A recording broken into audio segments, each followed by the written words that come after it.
বিবাহিত ব্যক্তি হওয়ার পরেও পরকীয়া করেছেন, বিবাহ করার পরেও পরকীয়ার পাপে লিপ্ত ছিলেন বা এখনো আছেন, জেনে হোক না জেনে হোক করেছেন, অথবা এটা জেনে করেছেন যেটা একটা খারাপ কাজ তারপরেও করেছেন, রাসূলুল্লাহ সাল্লাল্লাহু আলাইহি ওয়াসাল্লামের হাদিস এবং আল্লাহ পাকের কালাম অনুযায়ী তাদের শাস্তি হচ্ছে কোমর পর্যন্ত মাটিতে পুঁতে ফেলে পাথর নিক্ষেপ করে রজম করে হত্যা করা। ইসলামিক যদি কোনো রাষ্ট্র থাকতো বা এটা যদি হতো, বা এটা যদি ইমামুল মাহদির যুগ হতো বা ওমর রাদিয়াল্লাহু আনহুর যুগ হতো, তাহলে এই শাস্তির বাইরে আপনি চলতে পারতেন না যদি এটা প্রমাণ হতো। এই শাস্তি যদি দুনিয়াতে কার্যকর নাও হয়, আপনি যদি তওবা না করে মারা যান, তাহলে কিয়ামতের মাঠে এই শাস্তি আপনি ভোগ করবেন।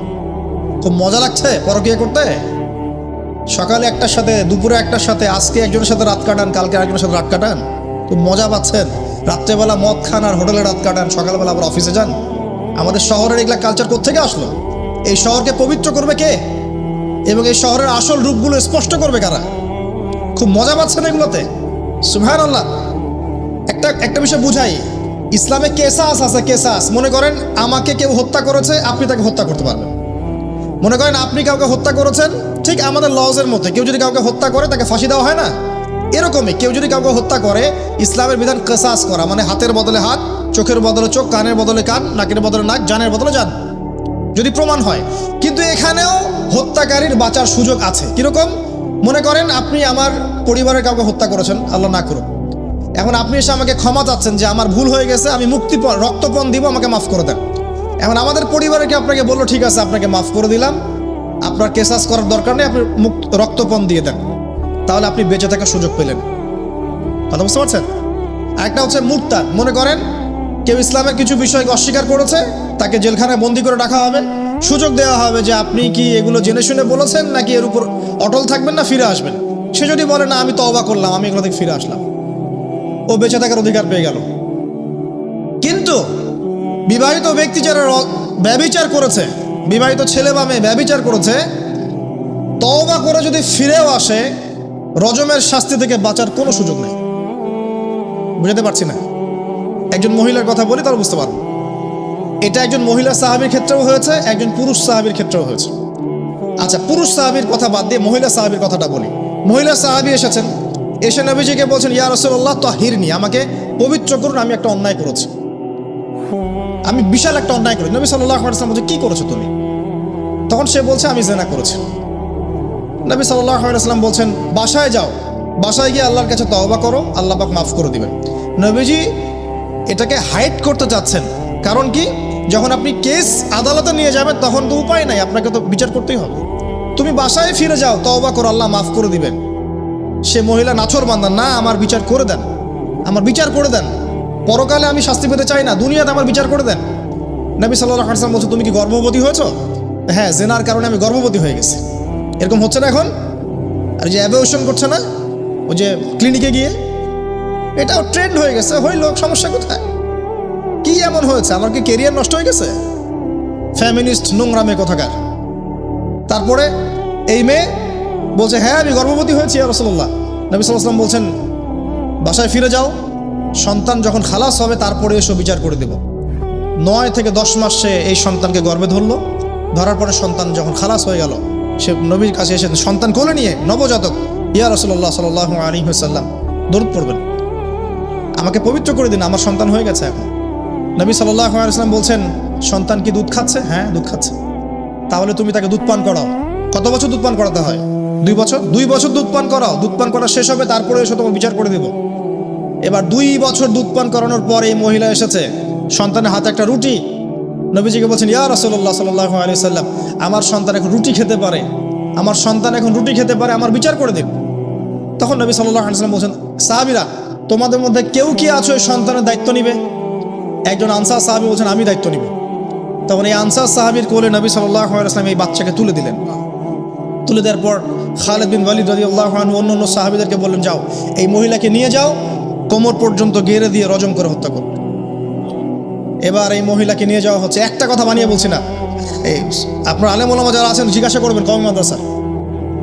এই মহিলাকে নিয়ে যাওয়া হচ্ছে, মহিলাকে পাথর নিক্ষেপ করা হচ্ছে। পাথর নিক্ষেপ করার মধ্যে খালিদ বিন ওয়ালিদ রাদিয়াল্লাহু আনহুর পাথরও ছিল। খালিদ বিন ওয়ালিদ রাদিয়াল্লাহু আনহু নাম শুনেছেন না? বীর সাহাবী, তিনি পাথর নিক্ষেপ করেছেন একটা। এই পাথরের আঘাতে ওই মহিলার কোন একটা জায়গায় লেগেছে, গায়ের লেগে রক্ত বের হয়ে গেছে, রক্তের ছিটাটা তার গায়ের এই যে কাপড় এসে পড়েছে। কাপড় এসে পড়ার সাথে সাথে খালিদ বিন ওয়ালিদ রাদিয়াল্লাহু আনহু বলছেন, ছি ছি ছি ছি ছি, আমার গায়ের মধ্যে এরকম নোংরা ব্যভিচারী মহিলার রক্ত পড়লো কিভাবে, এরকম একটা তাচ্ছিল্যের কথা বলেছেন। তখন নবী সাল্লাল্লাহু আলাইহি ওয়াসাল্লাম বলছেন, হে খালিদ তুমি থামো, হে খালিদ তুমি চুপ করো, তুমি জানো এই মহিলা এই 2 বছরে 3 বছরে এত তওবা করেছে আল্লাহর কাছে, এই সমস্ত তওবা যদি মদিনাবাসীর মধ্যে বন্টন করে দেওয়া হয় তবুও কম হয়ে যাবে। আর আমি এখন দেখছি এই মহিলা জান্নাতে সাঁতার কাটছে।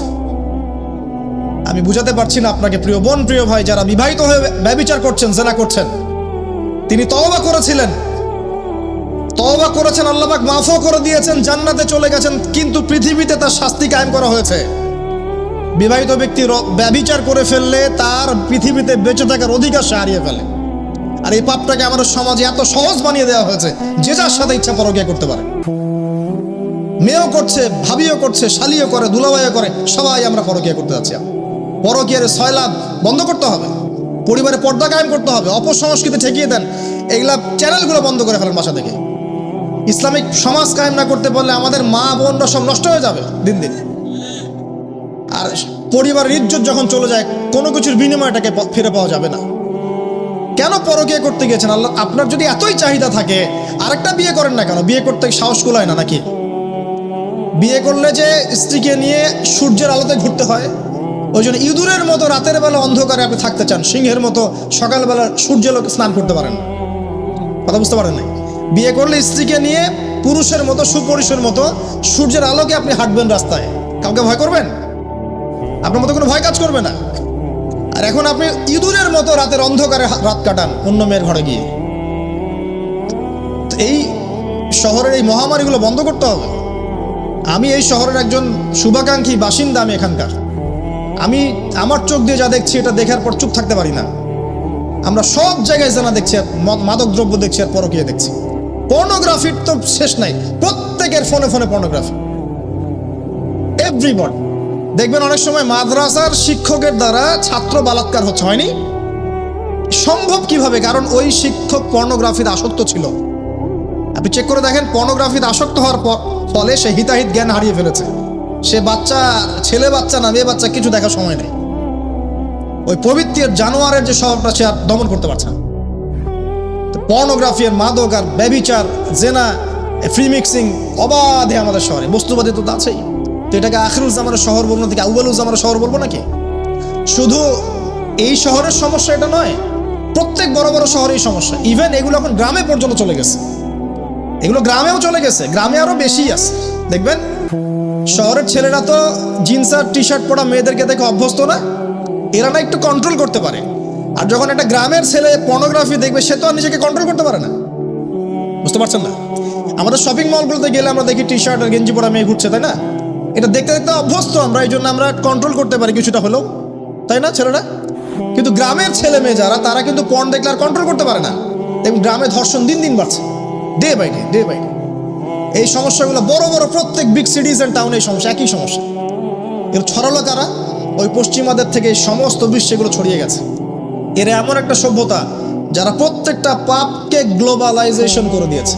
সুদ খেয়েছে, সারা বিশ্বে ছড়িয়ে দিয়েছে। মদ খেয়েছে, সারা বিশ্বে ছড়িয়ে দিয়েছে। জেনা করেছে, সারা বিশ্বে ছড়িয়ে দিয়েছে। ফ্যামিলিস্ট রেভলিউশন সারা বিশ্বে ছড়িয়ে দিয়েছে। ব্যাংকিং, সুদভিত্তিক ব্যাংকিং সিস্টেম সারা বিশ্বে ছড়িয়ে দিয়েছে। প্রত্যেকটা সমস্যা দেখবেন ওখান থেকে সারা বিশ্বে ছড়িয়ে গেছে। আর আমরা মনে করি ওরাই নাকি মানবতার মুক্তির পথ দেখাবে। সুবহানাল্লাহ। ওরা তো ছেলে ছেলে বিয়ে করে। যে সম্প্রদায় ছেলে ছেলে বিয়ে করে, ও আমাকে ভালো মন্দ শিখাবে? ওখানে তো একটা প্রত্যেক 10 সেকেন্ডে একটা করে মেয়ে রেপ হয় আফ্রিকান কন্টিনেন্টে। জার্মানির, আমি পর্নোগ্রাফির একটা লেকচার দিয়েছি, দেখবেন নীল দর্পণ, ওখানে সব ডিটেলস দিয়েছে। জার্মানি, ব্রিটেন বলেন, আমেরিকা বলেন, এই প্রত্যেকটা কান্ট্রির মধ্যে প্রত্যেক মিনিটেই একটা করে মেয়ে ধর্ষণের শিকার হচ্ছে। ওরা আমাকে শিখাবে নারীর স্বাধীনতা, অধিকার? আমার কাছে কোরআন এবং সুন্নাহ আছে, রাসূল আছেন, আমার কাছে আল্লাহ আছেন। এগুলোকে বাদ দিয়ে তোমার কথা শুনতে হবে আমাকে? এরা আমাদেরকে বাঁচাবে না, বরং এরা সারা বিশ্বে ইয়াজুজ মাজুজের মতো ফিতনার ফাসাদ সৃষ্টি করে বেড়াচ্ছে। আসুন, একটা ব্যাখ্যানে অনেক কথা হয়ে গেল। আল্লাহর ওয়াস্তে যুবক যুবতী যারা আছো, লেকচার যদি কানে যাবে, আজকেই জেনা থেকে তওবা করতে হবে, জেনার ধার কাছে যাওয়া যাবে না। হালালভাবে বিয়ে করো। যদি তোমার খুব যৌন চাহিদা থাকে, তোমার অনেক চাহিদা, তোমার অনেক সম্পত্তি আছে, ব্যালেন্স করতে পারো, একাধিক বিয়ে করো, কি সমস্যা? পরকীয়া করতে যাচ্ছেন কি জন্য? করবেন না। আর হালাল উপার্জনের সোর্স হয়ে গেছে, অবিবাহিত থাকার দরকার নাই, বিয়ে করে ফেলেন। বিয়ে আপনার জীবনটাকে সুশৃঙ্খলতা নিয়ে আসবে। আমি গার্ডিয়ানদেরকে রিকোয়েস্ট করবো যে বিয়েটাকে সহজ করে দেন, কঠিন জটিল করেন না, জেনা বাড়তে থাকবে। না হলে যে সন্তান, যে ছেলেটাকে মেয়েটাকে ছোট মনে করছেন না, ছোট নাই, সে অলরেডি 4-5 ঘাটের পানি খেয়ে আসছে, দেখবেন। আপনারা পরিসংখ্যান দেখেন, বাংলাদেশের ইয়াং ইউথ জেনারেশন যারা আছে, এদের মধ্যে ম্যাক্সিমামই বিবাহ বহির্ভূত সম্পর্ক স্বাদ পেয়ে গেছে অলরেডি। স্কুল কলেজ পাশ করে নিয়ে এখন পর্যন্ত যৌন সম্পর্ক করে বসে আছে। আর ছোট ছোট মেয়েগুলোকে ছোট মনে হয়, বদের হাড্ডি সবগুলা। সব জায়গায় দেখবেন এরা বেশি বদের হাড্ডি। কেন বলছি জানেন? এরা ছেলেদেরকে সিডিউস করে, ভালো মেয়ে কোথায় খুঁজে পাবেন এখন? খুব রেয়ার, খুব ডিফিকাল্ট, খুবই ডিফিকাল্ট। এমনকি আর ভিতরে কথা বলতে গেলাম না, আমার ফ্যামিলির, আমাদের স্ত্রীরা তো মাদ্রাসায় পড়েছে, পড়ে নাই? ভিতরে কথা বলতে গেলাম না, মাদ্রাসায় পড়া মেয়ে কেমন করে এগুলা কাজ করতে পারে? অতএব বিয়েটাকে সহজ করেন, জেনাটাকে বন্ধ করেন, পরকীয়ার রাস্তা বন্ধ করেন। এগুলো শাস্তি দুনিয়াতে না পেলেও পরকালে পেতে হবে। কিন্তু রাসূলুল্লাহ সাল্লাল্লাহু আলাইহি ওয়াসাল্লাম মেরাজের রাতে গিয়ে দেখে এসেছেন যে একটা চুলা দেখেছেন, চুলা তন্দুর চুলার মতো, নিচের দিকটা ফাঁপা, উপরের দিকটা সরু, আগুন জ্বলছে দাউ দাউ করে, এক শ্রেণীর মানুষকে পোড়ানো হচ্ছে। আগুন যখন ফ্লো বাড়ছে, মানুষ উপরে আসছে, ফ্লো কমছে, নিচে নামছে, এভাবে আর কি। রাসূলুল্লাহ সাল্লাল্লাহু আলাইহি ওয়াসাল্লাম জিজ্ঞাসা করলেন, ইয়া জিবরিল, এরা কারা? জিবরাইল আলাইহিস সালাম বলছে, এরা আপনার উম্মতের সেই সব ব্যক্তি যারা জেনার পাপে লিপ্ত ছিল, এবং তাদের এই আযাব থেকে এত দুর্গন্ধ বের হচ্ছে কল্পনা করতে পারবেন না। আরেক শ্রেণীর লোককে দেখেছেন, সামনে এই যে ভালো গোশত, পাশে খারাপ পচা গোশত, বসে বসে পচা গোশত খাচ্ছে, ভালো গোশত খাচ্ছে না। শাস্তি হচ্ছে কবরে, বারজাখের জগতে। নবী জিজ্ঞাসা করছেন, এরা কারা? জিবরাইল আলাইহিস সালাম বলছে, এরা হচ্ছে আপনার উম্মতের সেই সব ব্যক্তি যাদের ঘরে পবিত্র স্বামী ছিল, পবিত্র স্ত্রী ছিল, তাদের সাথে সন্তুষ্ট না থেকে তারা পরকীয়া করেছে। আল্লাহ পাক আমাদের শহরটাকে হেফাজত করবেন। এখানে একটাই সলিউশন, ইসলামিক অনুশাসন, আদারওয়াইজ অন্য কোনো সলিউশন নাই। কতক্ষণ ভালো থাকবেন আপনি? চতুর্দিক থেকে আপনাকে জেনায় উদ্যুক্ত করা হচ্ছে। আপনি অনলাইনে ঢোকেন, এই যে ফোনটা নেন, ফেসবুকে ঢোকেন, ইউটিউবে ঢোকেন, খালি জেনা আর জেনা। মানে জেনাটাকে এমনভাবে দেখানো হয় যে কি যে মজার একটা বিষয়, কি যে মজা একটা। অথচ জানেন, জেনার মধ্যে যার্রা পরিমাণ কোনো সুখ নাই। আপনি হালালভাবে বিয়ে করেন, আপনি যে সুখটা পাবেন, আপনি শত শত জেনা করলে সে সুখ পাবেন না। এটাকে দেখানো হয়, এই যে পর্নোগ্রাফি যা দেখায়, সবই ভুয়ার বানোয়াট। এটা টোটালি বানোয়াট জিনিস। শুটিং আছে না, শুটিং, ওই যে নায়ক নায়িকা নাচানাচি করে, শ্যুট করে না, ঠিক সেম ভাবে এটাকে শ্যুট করা হয়। এগুলো শুটিং, জাস্ট, আর কিছু না। তো কেন ছড়িয়ে দেওয়া হলো? কারণ মুসলিমদের ঈমান, তাদের তাকওয়া, তাদের কলবের যে নূর, এটাকে নষ্ট করার জন্য। কারণ মুসলিম যুবকরা যদি ইসলামের আলোয় উদ্ভাসিত হয়, তাদেরকে ঠেকানো তো এত সহজ নয়। তাদের দ্বারা ইনশাআল্লাহ দেশ, জাতি এবং উম্মার খেদমত হবে। এই কারণে তারা সুকৌশল এটা করেছে। হয়ে গেছে, বিয়ে করে ফেলেন, পারিবারিক আদর্শ ঠিক করেন। পরিবারের চাল ডাল নাই, পরিবারে পর্দা যেন থাকে। পরিবারে চাল ডাল নাই, পরিবারে পর্দা থাকতে হবে। পরিবারে খাবারের সংকট আছে, থাক, পরিবারে নামাজ থাকতে হবে, তালিম থাকবে, কোরআন থাকবে, সন্তানদেরকে ইসলামিকভাবে প্রতিপালন করতে হবে। শেষ জামানার আলামতগুলো যখন দেখা যাচ্ছে, এখন আর আয়েশ করে বসে থাকার কোনো সুযোগ নাই। সর্বপ্রথম নসিহত, পড়াশোনা করুন, বস্তুবাদিতা থেকে বেরিয়ে আসুন, ম্যাটেরিয়ালিজম থেকে বেরিয়ে আসুন, পরকালের বান্দা হয়ে যান। পরকাল ঠিক আছে, তারপর দুনিয়া ঠিক করেন। অল্পতে সন্তুষ্ট থাকার চেষ্টা করেন। এত বেশি প্রয়োজন নয় আমাদের। দুনিয়ার জীবনে এসেছি একটা পানির মতো, হাতের মধ্যে লেগে থাকা পানি, আর পরকালটা পুরো মহাসমুদ্র। মৃত গাধার মতো দাম নয় আল্লাহর কাছে দুনিয়ার। অতএব এত বেশি ফোকাস করার দরকার নেই। যতটুকুতে আমাদের হয়ে যায়, ব্যাস, সন্তুষ্ট থাকেন। মা বোনদেরকে পর্দা রাখার চেষ্টা করেন। আপনার মেয়ের দিকে খেয়াল রাখেন, এই 8 বছর 9 বছর মেয়ে হয়ে গেছে, ওর দিকেও খেয়াল রাখতে হবে আপনাকে। প্রচুর বাচ্চাদের উপরে অ্যাবিউজিং বেড়েছে, প্রচুর বেড়ে গেছে। ছোট ছোট বাচ্চাদেরকে রেপ করা হচ্ছে এখন। বাসায় পর্দা খুব স্ট্রিক্টলি মেনটেন করতে হবে। এই বয়ফ্রেন্ড গার্লফ্রেন্ড কালচার বাদ দেন। এই জেনার নামে বয়ফ্রেন্ড গার্লফ্রেন্ড কালচার বন্ধ করেন, ফ্রি মিক্সিং বন্ধ করেন। আপনার মেয়েকে পড়াতে চান, আপনি মেয়েদের স্কুলে দেন, মেয়েদের কলেজে দেন, মেয়েদের মাদ্রাসায় দেন। ফ্রি মিক্সিং আছে ওখানে দিয়েন না। আপনি চাকরি করতে যাচ্ছেন মেয়ে হয়ে, যেখানে মেয়েরা চাকরি করে সেখানে করেন। ছেলেদের সাথে ফ্রি মিক্সিংয়ে যায় না। যদি ইজ্জতের মূল্য থেকে থাকে তাহলে এগুলো করেন।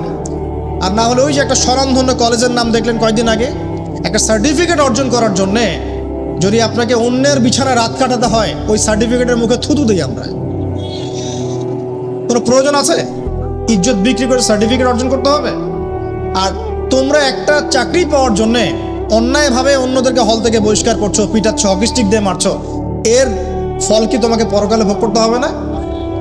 একটা চাকরির জন্য তুমি তোমার গায়রতকে বিসর্জন দিয়ে দিলা, অনেস্টিকে বিসর্জন দিয়ে দিলা। রিজিকের মালিক কে? অতএব আল্লাহ রিজিক দিবে তোমাকে। অন্যায়ের সাথে আপোষ করে চাকরি পেতে যাও না। অন্যায় কাজ করে অন্যায়ের পথে থেকে অন্যায়ের পথে যারা আছে ওদেরকে সন্তুষ্ট করে চাকরির আশা করো না। ওই চাকরিতেও কোনো বরকত থাকবে না। নিজের যোগ্যতায় নিজের পরিচয় সৃষ্টি কর, নিজের পরিচয় নিজের যোগ্যতায় সৃষ্টি করো। ইনশাআল্লাহ আল্লাহ পাক তোমাকে বেহিসাব রিজিক দিবে ইনশাআল্লাহ।